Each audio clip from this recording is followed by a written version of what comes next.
नमस्कार दोस्तों, स्वागत है आप सबका वर्ल्ड जियो पॉलिटिक्स में। एक बहुत ही एडवेंचरस न्यूज हो रही है। पाकिस्तान के आर्मी जनरल चीफ जो कि हैं आसिफ मुनीर, उनके साथ यूनाइटेड स्टेट्स ऑफ अमेरिका में वो भी ये किया जा रहा है पाकिस्तान के जो लोग हैं उनके ही द्वारा।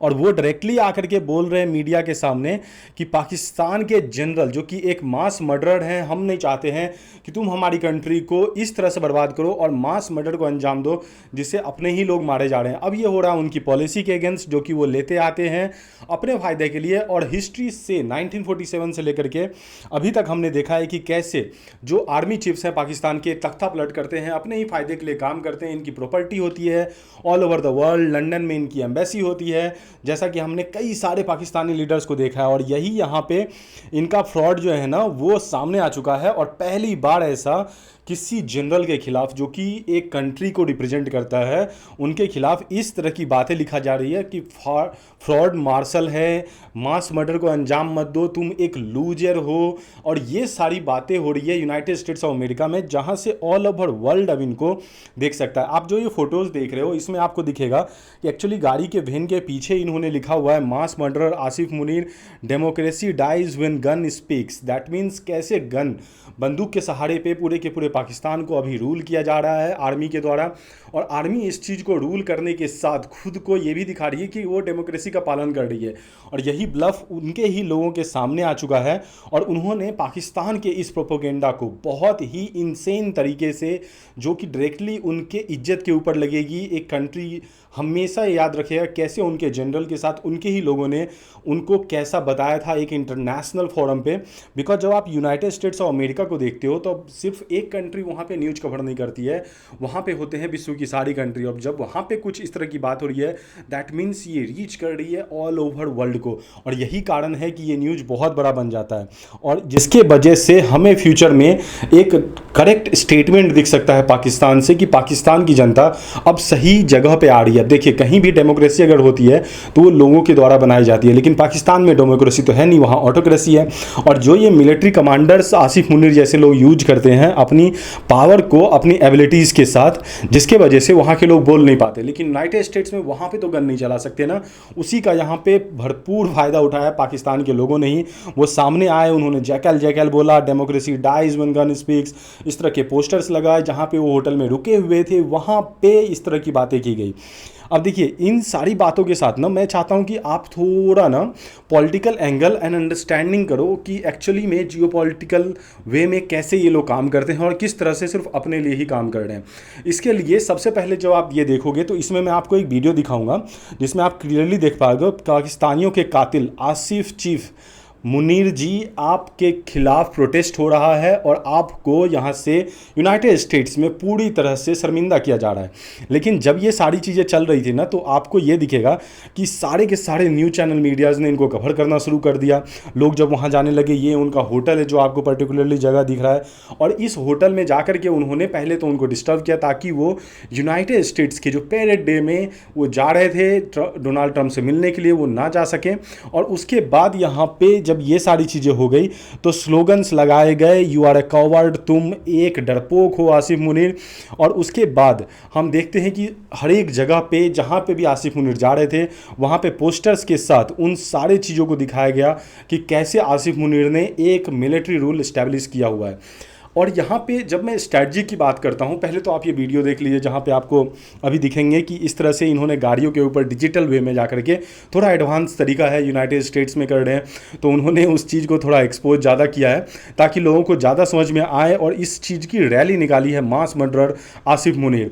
और यूनाइटेड स्टेट्स में याद रखिएगा, जब इस तरह की चीज़ें ली जाती हैं, चलाई जाती हैं, तो प्रॉपर गवर्नमेंट के थ्रू अप्रूवल होता है, तभी जाके वो ऐसा कर सकते हैं। और यही कारण है कि हमें ये दिखता है कि यूनाइटेड स्टेट्स अमेरिका कैसे अब पाकिस्तान को उसकी ही जगह पे चोट मार रहा है और इंडिया की पावर कैसे बढ़ रही है। अब देखिए, ये सारी बातें तो हो गई, हाँ उनको वहाँ पे बेइज्जत किया जा रहा है और एक्चुअली में उनको करना भी चाहिए क्योंकि वो डिज़र्व करते हैं। लेकिन जब भी हम इंडिया और पाकिस्तान को देखते हैं ना तो आती है 6 रिवर्स, जो कि पहाड़ों से होकर के निकलती है। और आप सब उसको जानते हो इंडस वाटर ट्रीटी के बारे में, जो कि इंडिया एंड पाकिस्तान के बीच हुआ था 1960 में। फिर शिमला समझौता हुआ जिससे हमने वाटर शेयरिंग का वादा किया पाकिस्तान के साथ। लेकिन पाकिस्तान ने हमेशा हमारे साथ जो शेयर किया है वो है टेररिज्म, हमारे लोगों को नुकसान पहुंचाना। और यही हमें 27 अप्रैल को देखने के लिए मिला, जिसका जवाब में इंडिया ने बहुत ही करेक्ट स्टेप उठाया। और इंडिया ने सही स्टेप लेते हुए ये बोला कि हम इंडस वाटर ट्रीटी को कैंसिल कर रहे हैं। बट वहाँ पे एक जनाब हैं बिलावल भुट्टो, उन्होंने वार्न कर दिया कि इंडस वाटर ट्रीटी अगर हटती है तो हम वार के लिए जाएंगे, या तो ट्रीटी पे समझौते करो या फिर एक जंग करो। अब ये जंग किस तरह से लड़ेंगे इंडिया के साथ ये तो नहीं पता, क्योंकि इनके 2 दिन में मिसाइल खत्म हो गए थे और इंडिया से लड़ने की ताकत इनके पास तीसरे घंटे भी नहीं है, 2 घंटे के बाद। तो इस तरह के शब्दों का यूज बिलावल भुट्टो जब करते हैं तो मुझे समझ नहीं आता ये किस तरह के पॉलिटिशियन हैं, या फिर इसी तरह से बोलते रहेंगे कि हमारे पास बहुत ज़्यादा न्यूक्लियर वेपन है। बाय द वे, एक आपसे सवाल है कि ये बताइए इंडिया पाकिस्तान से अभी किस चीज़ में आगे निकला है? बिकॉज आप सभी जानते हो इंडिया बहुत ज़्यादा आगे है पाकिस्तान से, लेकिन कहने के लिए पाकिस्तान अपने पास कुछ ज़्यादा स्टॉक पाइल ऑफ कुछ चीज़ें बताता था, वो इंडिया ने आज क्रॉस कर दिया। उसका शॉर्ट्स में अपने वीडियोज़ पे जरूर डाल दूंगा। तो यहाँ पे आपने देखा कि कैसे बिलावल भुट्टो ने ये बोल दिया कि एक्चुअली में वार होगा अगर तुमने इंडस वाटर ट्रीटी पे समझौता नहीं किया तो। अब देखिए, मैं चाहता हूँ कि आप दोनों न्यूज़ को क्लब करें। आसिफ मुनीर, बिलावल भुट्टो, ये सारे जो लीडर्स हैं ना, ये सब आपको दिखते हैं पाकिस्तान के पंजाब एरिया से। अब ये जो एरिया है ना, ये इलाइट क्लब का एरिया है। यहीं से आपको सारे बड़े लीडर्स मिलेंगे, यहीं से आपको मसूद अजहर मिलेगा, यहीं से आपको बड़े बड़े पाकिस्तान के जो टेररिस्ट है वो मिलेंगे, और इधर ही रहता है दाऊद इब्राहिम। यानी कि इस पूरे के पूरे एरिया को ना हमेशा फ़ायदा चाहिए, और उसके लिए वो हर कोशिश करते हैं। प्रोमिनेंट रोल प्ले करती हैं टेररिज्म के लिए, और इवन वहाँ पे जो उनके जनरल्स हैं उनके फ़ायदे के लिए। और इसी वजह से IWT ट्रीटी जो कि 1960 में हुई थी, एक इम्पॉर्टेंट माइल स्टेप है जो कि इंडिया ने ले लिया, और इससे उनको बहुत बड़ा झटका लगा है। और इसी कारण बिलावल भुट्टो का इतना ज़्यादा परेशानी हो रही है, एंड इवन ग्राउंड जो पावर है वो लूज कर रहे हैं आसिफ मुनीर, जो कि हमें यूनाइटेड स्टेट्स में भी दिखा।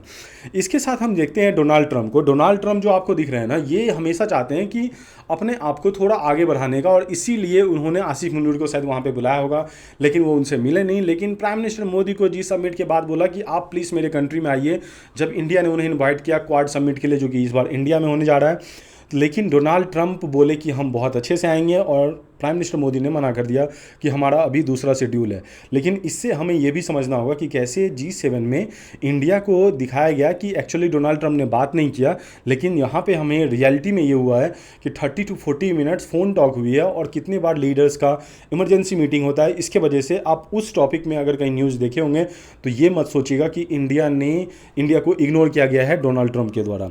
इसके बाद जब आप इस पूरे के पूरे रिवर सिस्टम को देखोगे ना, तो ये रिवर सिस्टम पाकिस्तान को बहुत ज़्यादा इनरिच करता है। अगर ये रिवर सिस्टम बंद हुआ और ये पानी इंडिया की तरफ आने लगा, जो कि इंडिया का ऑलरेडी एक फ्लैगशिप स्कीम है जिसका नाम है कि जो inter water river connecting scheme.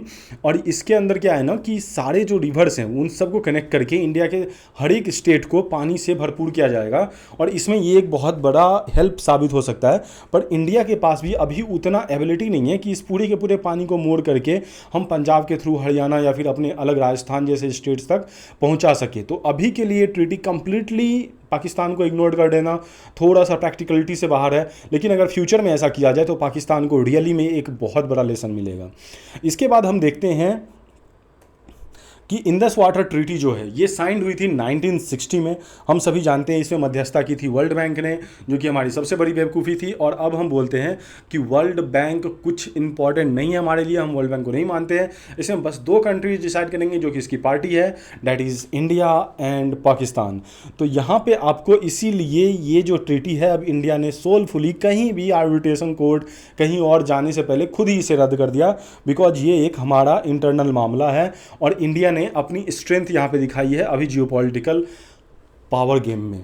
Because जब आप पावर गेम देखते हो ना, तो यहाँ पे आपको बहुत इंटरेस्टिंग चीज़ हो रही है कि जो उन्होंने एक्चुअली कोशिश की टूर को रोकने का, जिससे जम्मू एंड कश्मीर के लोगों का इनकम हो रहा था और वहाँ के लोग प्रॉस्पेरिटी के साथ खुद का डेवलपमेंट कर रहे थे, टेररिज्म जैसी चीज़ों में नहीं उलझ रहे थे, वहीं पे उसको रोकने के लिए 27 अप्रैल को अटैक करके पूरे मास्टर प्लान के साथ ये कोशिश किया गया कि वहाँ पे बाहरी लोग ना आए, लेकिन हमारे टूरिज़्म डिपार्टमेंट से, हमारी गवर्नमेंट की तरफ से एक राइट स्टेप लिया गया। वहाँ पे टूरिज़्म ऑपरेटर्स को भेजा गया और उन ऑपरेटर्स को भेजने के साथ हमें ये दिख रहा है कि वहाँ पे यूरोपियन जो लोग हैं वो काफ़ी सारे पहुँचे और वो काफ़ी सेफ़ फील कर रहे हैं। और इस सेफ्टी को फील कराने के लिए हमारे जो सोल्जर्स हैं वहाँ पे, सेना हमारी जो तैनात है, उन्हें हमें रियल दिल से सैल्यूट करना चाहिए, बिकॉज दे डिज़र्व इट। अब यहाँ पे आगे जब देखेंगे तो हमें दो लोग, जयशंकर और उसके साथ हमारे अजित डोभाल, ये दोनों मास्टर प्लानर हैं। अब देखिए, ये दोनों मास्टर प्लानर इसलिए भी बोलता हूँ, ऐसे तो जानते आप सभी भी हो, लेकिन जब आप इन दोनों की स्ट्रैटेजी देखोगे ना तो एक्चुअली में अभी हो क्या रहा है ना, मैं इस बात की पुष्टि नहीं करता हूँ, लेकिन अफ़गानिस्तान से लेकर के आप जब पाकिस्तान तक आते हो तो उस साइड से इधर तक एक्चुअली इंडिया यूज कर रहा है अफ़गानिस्तान तालिबान को अगेंस्ट पाकिस्तान, ऐसा 5 आइज़ के कुछ स्पाई एजेंसीज ने बोला हुआ है। सो मैंने डॉक्यूमेंट देखा, डेट्स इट। लेकिन ऐसा हो सकता है, तो आप सोच लो इंडिया का स्ट्रैटेजी कितना एडवांस है और इंडिया किस तरह से ऑपरेट करता होगा ताकि वो पाकिस्तान को एक सही आंसर दे सके। So that's it for now, मिलते हैं अपने नेक्स्ट वीडियो में, तब तक के लिए थैंक यू फॉर वॉचिंग।